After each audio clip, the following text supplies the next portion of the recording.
প্রতিবাদ করলে আগে স্বৈরাচারী সরকারের মতো দমনের নীতি গ্রহণ না করার আহ্বান জানিয়েছেন আলোকচিত্রী শহীদুল আলম।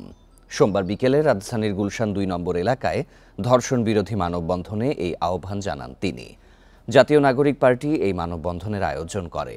অনুষ্ঠানে বক্তারা বলেন, নতুন বাংলাদেশকে ভিন্নভাবে দেখতে চান তারা। এখানে কোনো অন্যায় হলে তার প্রতিবাদ করতে চান প্রতিটি নাগরিক। মানুষ তার মত প্রকাশের স্বাধীনতা ও প্রতিবাদের স্বাধীনতা পেতে চান। এই ঈদে জামা জুতো অ্যাক্সেসরিজের ডিসকাউন্ট। এ সময় শহীদুল আলম বলেন, আওয়ামী লীগ সরকারের আমলে জাহাঙ্গীরনগর বিশ্ববিদ্যালয়ে ধর্ষণের সেঞ্চুরি করলেও তার বিচার না হওয়ায় এই ধরনের অপরাধ বেড়েছে।